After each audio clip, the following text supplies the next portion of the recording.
Angioplasty करून 5-6 वर्ष झाली आहेत. आता काय करायला पाहिजे किंवा मला पुन्हा चेक करण्याची आवश्यकता आहे का, असंही काही वेळेला मला नेहमी विचारलं जातं. तर त्याचं उत्तर आहे यस. मी तर असं म्हणेल 5 वर्षाची का वाट बघताय. ज्या ज्या पेशंटला हृदयविकार झालेला आहे, एन्जिओप्लास्टी झालेली आहे, बायपास झालेली आहे किंवा त्याला हृदयविकार आहे पण सुदैवाने अजूनपर्यंत हार्ट अटॅक आलेला नाही, त्या प्रत्येक माणसाने दरवर्षी चेकअप करण्याची आवश्यकता आहे. शरीर हे रोज बदलत आहे. जसा वेळ पुढे पुढे जात असते शरीरही बदलत असतं आणि काळानुरूप आपल्याला त्या तपासण्या करायलाच पाहिजे. तर ह्या इयरली चेकअप कंपल्सरी आहे. पण स्पेशली प्रश्न जो आहे की 5 वर्ष होऊन गेलेत तर काय करायला पाहिजे. तर काहीतरी प्रॉब्लेम होता, त्या नळ्या बारीक झालेल्या किंवा त्यावेळेला हार्ट अटॅक म्हणूनच एन्जिओप्लास्टी करावी लागली. तर डॉक्टरांनी त्यावेळेला जे काही प्रॉब्लेम होता तो सॉल्व्ह केला आहे. पण ह्या माणसाला पुन्हा होऊ शकतं की नाही ब्लॉकेजेस, मग ते कसे कळणार. परत दुसऱ्यांदा हार्ट अटॅक झाल्यावर आपण शहाणा होणार का, नाही ना. मग त्याच्या आधीच कळायला पाहिजे.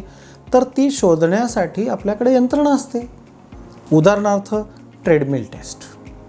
तर ट्रेडमिल टेस्ट केल्याने पण आपल्याला कळतं की काही जुना टाकलेला स्टेंट कसा आहे, तो कार्य करतोय का, नवीन कुठं पोटेन्शियली ब्लॉकेजेस आलेले असू शकतील का, हे आपल्याला आधीच कळता येतं. जर ती टेस्ट पॉझिटिव्ह आहे याचा अर्थ पुन्हा एन्जिओग्राफी करून आपल्याला चेक करायला पाहिजे की पुन्हा आता नवीन आले ते कुठे आले. मग जो स्टेंट टाकला होता त्याच्यात काही अडथळा आला आहे का, त्याला आम्ही न्यू अथेरोस्क्लेरोसिस म्हणतो. की जे मागच्या वेळेला छोटे छोटे 30, 40, 50% होते पण ते आता वाढलेले असू शकतात. किंवा नवीनच काहीतरी नवीन ब्लॉकेज आला असंही होऊ शकतं.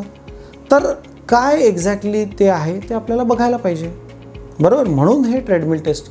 काही वेळेला आपण स्ट्रेस थॅलियम पण करतो आम्ही लोक. Stress thallium is another OPD base investigation आहे की ज्याच्यात आम्ही लिहून देतो ही करा.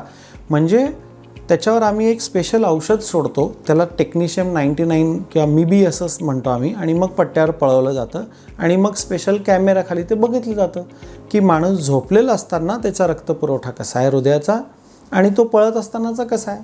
मग त्यात जर काही डिफेक्ट येत असेल याचा अर्थ काहीतरी ब्लॉकेजेस आलेले आहेत, पुन्हा एन्जिओग्राफी करायला पाहिजे. काही लोकांचं म्हणणं आहे मग डायरेक्ट एन्जिओग्राफीच का नाही करायची 5 वर्ष झाले तर. तर मित्रांनो, आजच्या घडीला काही हरकत नाही.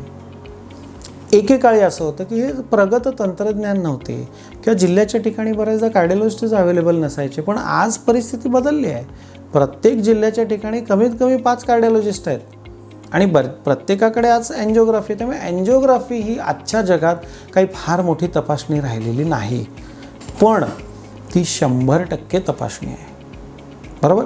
ह्याच्यात काही वेळेला CT एन्जिओग्राफी करायची का असा एक प्रश्न असतो की आम्हाला ते ऑपरेशन थिएटरमध्ये नको आहे, मग CT एन्जिओग्राफी केली तर चालेल का.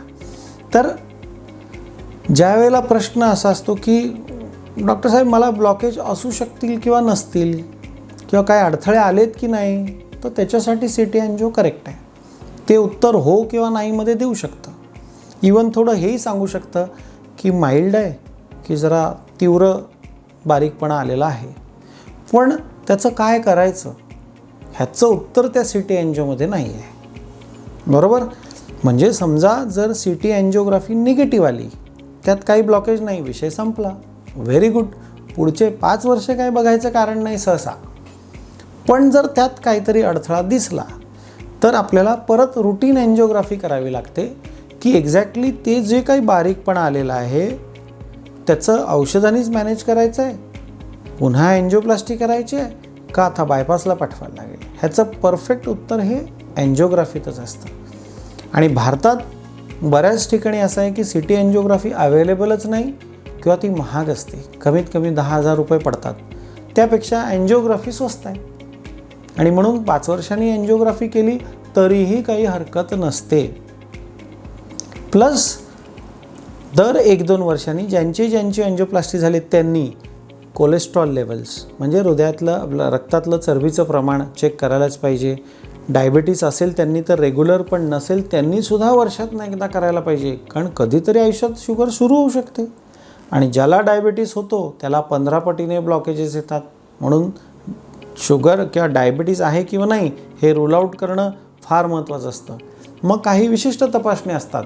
होमोसिस्टीन आहे, लायपोप्रोटीन लिटिले आहे, HSCRP आहे. याच्याने आपल्याला हे कळू शकतं की बाबा एकदा अडथळा आला होता, अँजिओप्लास्टी झाली आहे, मी आता छानही आहे, पण परत होण्याची रिस्क किती हे त्या तपासण्या आपल्याला सांगू शकतात. त्या जर पॉझिटिव्ह आहे तर आम्ही म्हणतो बाबा अँजिओप्लास्टी जरी झाली पथ्य कायम ठेवावं लागणार, सगळ्या गोष्टी अतिशय छान पाळाव्या लागणार.